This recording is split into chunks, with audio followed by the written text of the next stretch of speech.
બનાસકાંઠા જિલ્લાના થરાદથી મીઠા તરફ જતા હાઈવે પર ખાડાઓની સમસ્યા ગંભીર બની છે।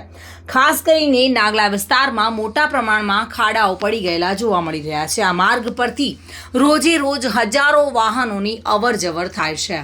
નાગલા અને જાદલા સહિતના આસપાસના ગામોના લોકો આ માર્ગનો નિયમિત ઉપયોગ કરે છે। મોટા ખાડાઓને કારણે નાના અને મોટા વાહનો ચલાવવામાં મુશ્કેલી પડી રહી છે।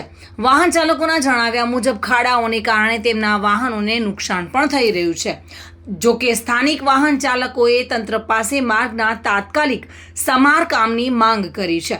આ સમસ્યાના કારણે સ્થાનિક રહીશો અને વાહન ચાલકોને દૈનિક મુસાફરીમાં ભારે હાલાકીનો સામનો કરવો પડતો નજરે પડી રહ્યો છે।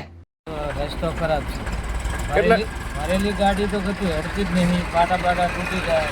એક તો નેટ કરીને લખતા હોય 2000-2500 રૂપિયા તો મજૂરી જ થાય, અને પાટા તૂટી જાય તો શું કરવાનું?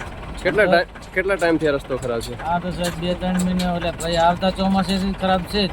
આ સીકડો મારે હમણાં તો પાપર થરાદ રોડ છે, જ્યાં નાગલા નજીક પુલની બાજુમાં દર સાલ ખાડાનું સામ્રાજ્ય અહીંયા હોય છે। દર સાલ થીગડા મારી અને રોડ ખાતાવાળા લોકોને ઉડાવતા હોય છે। તમે જોઈ રહ્યા છો સામે ચોમાસું આવવાનું છે, પહેલાં રોડ ઉપર ખાડા પડેલા છે।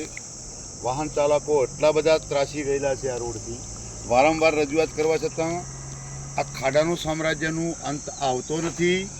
વર્ષોથી આ સમસ્યાથી અહીંના અપડાઉન કરતા વાહન ચાલકો પરેશાન છે। મોટી ગાડીઓવાળાનું કહેવું એવું છે કે અમારા અહીંયા રોડ ઉપર પાટા તૂટી જાય છે, અને વર્ષોથી આનું કોઈ સમાધાન થતું નથી।